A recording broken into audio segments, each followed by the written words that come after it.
I feel like I'm so used to talking to myself, like, when there's no camera rolling anyway, that I don't know why it's, like, weird for me to do this, but...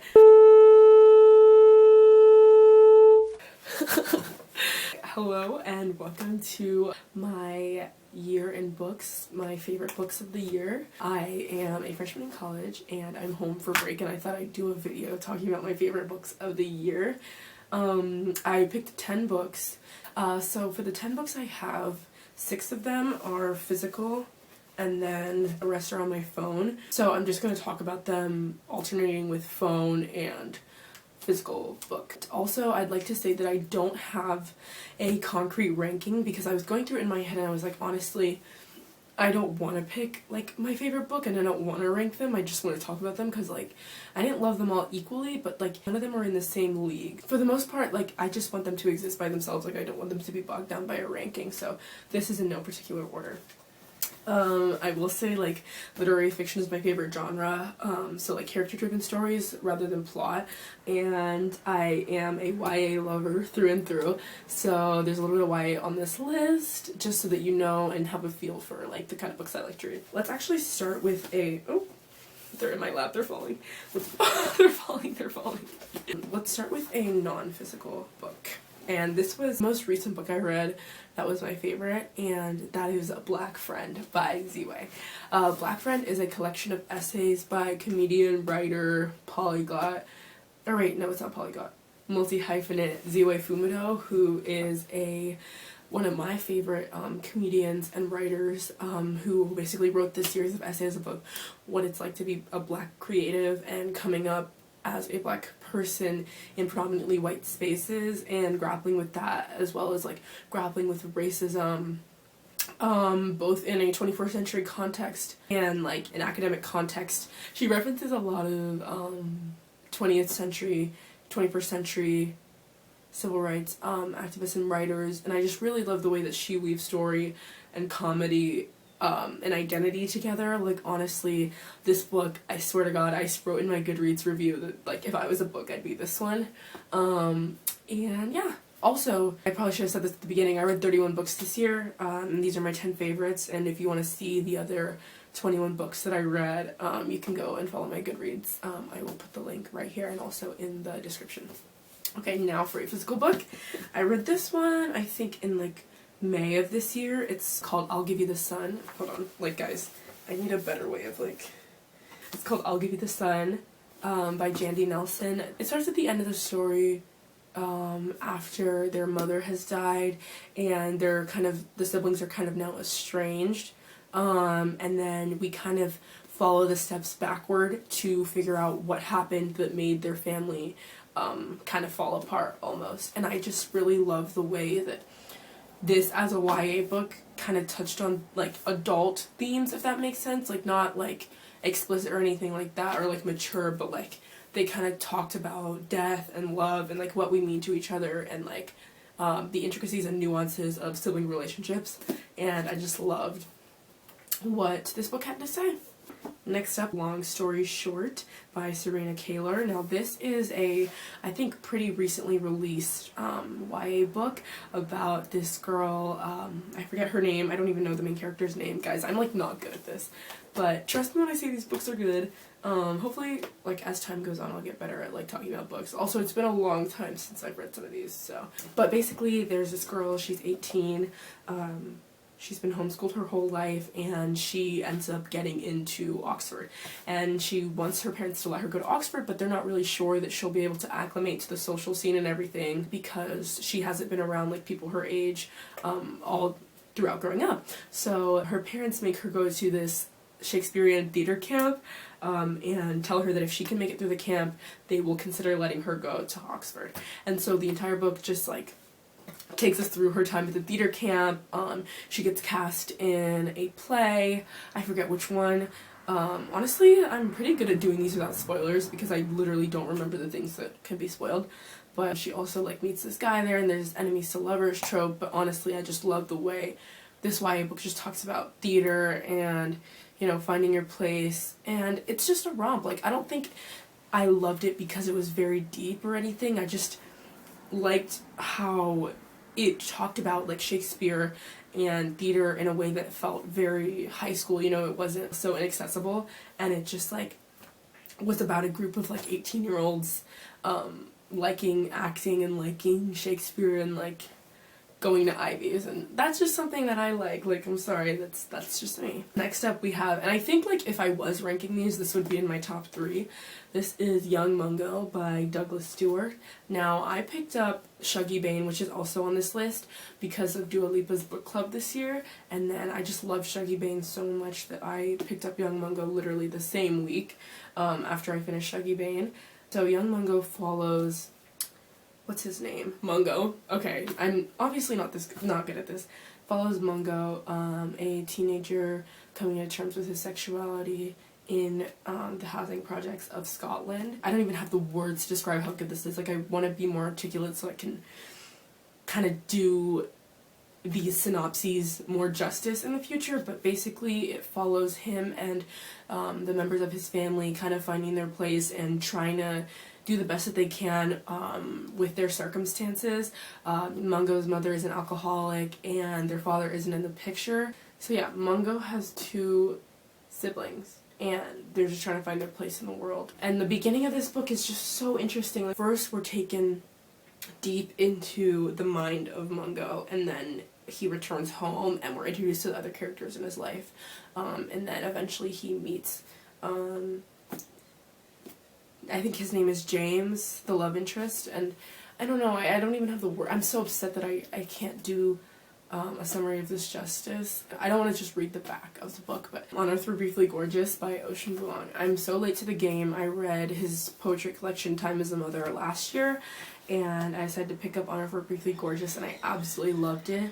I really resonated with what Vuong had to say about how the love we have for our mothers can penetrate even like the strongest of relationship barriers, if that makes sense. Even if we feel like our mothers will never truly understand us because our circumstances are so different. By learning about our mothers and their mothers before them, we can learn to love our mothers while also acknowledging their faults and the disconnect between mother and son. And just a lot to say about his childhood growing up. It's just like non-fiction, but it reads like fiction because he doesn't format it within the confines of a memoir. It's just really, really special.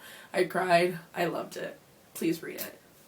Read all of his work. Time is a Mother was also an amazing poetry collection. Next up we have Could It Get More Basic? Beloved by Toni Morrison. I was lucky enough to read this in a classroom setting. This was the second to last book we read in my high school English class, and it follows the story of Sethe, who escaped from slavery but is haunted by its heritage. I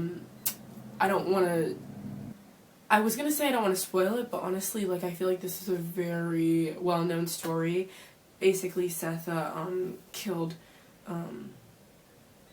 her daughter to avoid her being captured by her slave owners, and the book kind of follows the aftermath of that incident and how everyone in Sethe's family is affected by slavery and her decision to kill her child, and Beloved is the reincarnation of her child that comes back to haunt, I guess.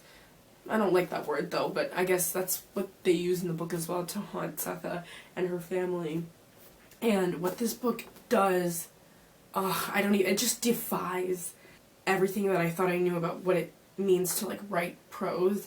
And there's just like a few passages at the end especially where it's just like stream of consciousness writing, and I was just so lucky to be able to read this like with conversation. I was able to read this in tandem with having conversations about the subject matter, and I absolutely adored this, and I can't wait to read more Toni Morrison, hopefully in another academic setting, because I feel like my brain just isn't developed enough to like fully glean everything from this that needs to be gleaned. Alright, next up we have Kitchen Confidential, Adventures in the Underbelly by Anthony Bourdain. Now, I have always been an Anthony Bourdain fan. My parents watched CNN a lot growing up, and whenever it became nighttime, Parts Unknown would come on, and I was just like, wow, it's so cool that this man can just go to these like niche ass corners of the world and just eat, and like I wish my palate was that developed. And then I remember when the news of his suicide came about, I was really upset, and I was like, man, I wish I was able to know more about him. And that kind of took me to this year reading, or I guess listening to, because I listened to the audiobook of this book, and it kind of just talks about Anthony coming up in the culinary industry, in the food scene in New York. And there's a chapter in this called A Mission to Tokyo, where he talks about his first time like out of the US and out of Europe. He went to Tokyo and he just ate his way through this world city, and it just really, really inspired me. One of my main goals in life is to travel a lot and kind of like be a traveler, not a tourist, which is one of the things that he encouraged a lot while he was alive. And it was just an amazing book. He narrated it, and it was almost conversational in tone. I'm so happy that I got to listen to it instead of reading it. I will say though, some of like the food descriptions were lost on me because like his French pronunciation was good, which meant like some of the words I just didn't understand. But overall, amazing book. I give it 4 out of 5 stars. The other books on this list were all 5 out of 5. I gave that 4 out of 5 because sometimes Anthony falls down the hole of like being like a straight white man, which, you know, I can't fault him for it. Like, that's what he is, you know, victim of circumstance, whatever. But it's just something I didn't favor. Like the way that he talked about like women sometimes, like, it just wasn't my favorite. But in terms of like what the book actually set out to like talk about, which is food and Anthony's experience with food, 5 out of 5 stars. Amazing. Next up we have Shuggie Bain, which I've already mentioned. I think this is like one of the longest books I read this year. I absolutely love this. It tells the story of Shuggie Bain growing up with Agnes, his alcoholic mother, and his 2 siblings, so very similar to Young Mungo, but with a younger protagonist. I read this one first, and I'm glad I did, actually, because Young Mungo honestly feels like the grown-up version of this, but just such an amazing look into a relationship between a son and a mother, and the battle that mothers, specifically Agnes, faced with alcoholism, and how that kind of defines your relationship with your family even when you don't want it to, and once again making the most of one's circumstance. And I just absolutely adored this book. Like, I can cry thinking about it. It was just amazing.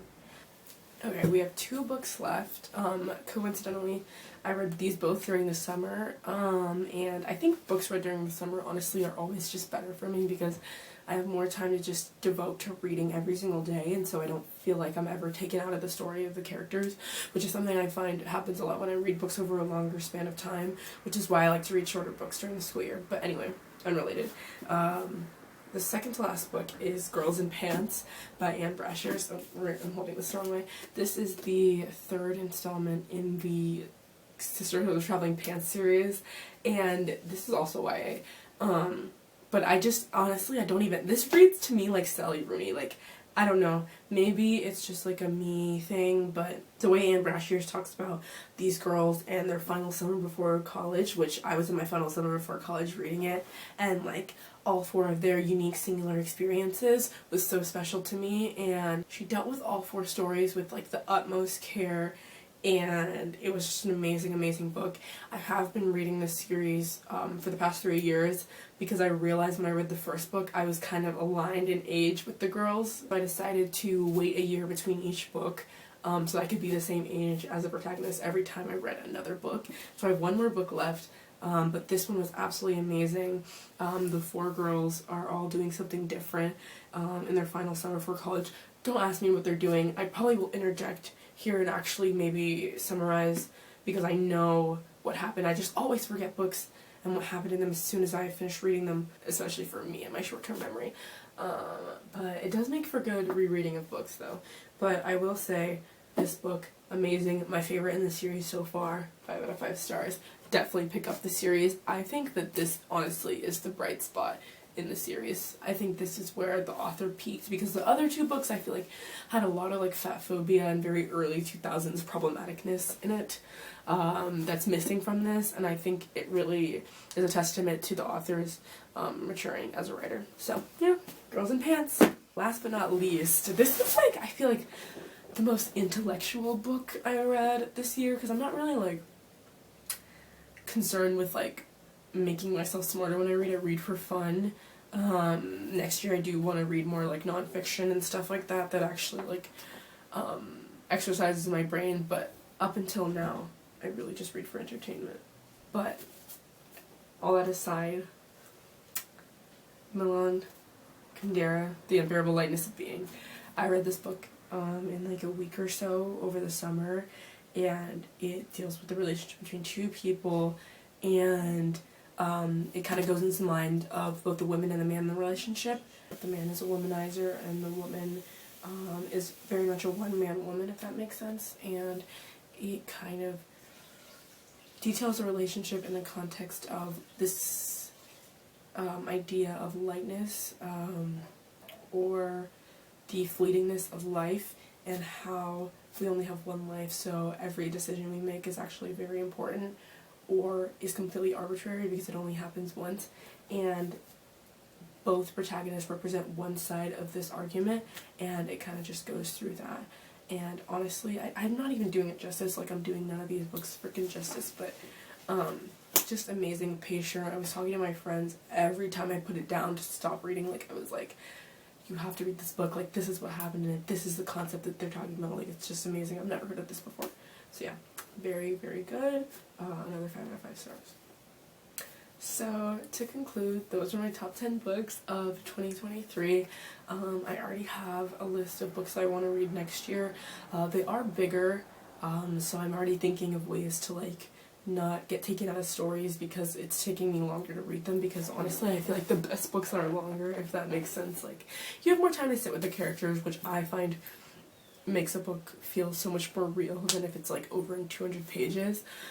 So I'm looking to prioritize quality over quantity next year, so literally starting with this year I put my Goodreads reading challenge goal as 1 book, because I'm not trying to like aspire to something, like I'm just trying to make sure that the books I read are all good. Like I don't want to waste my time reading bad books. There's no time for bad books. Life's short enough as it is. But yeah, so I hope to see you guys in another video soon. I'm thinking of doing like a what I'm reading in January vlog. But yeah, so thank you so much for watching. If you stayed this long, and yeah, nice to meet you, and have a happy new year.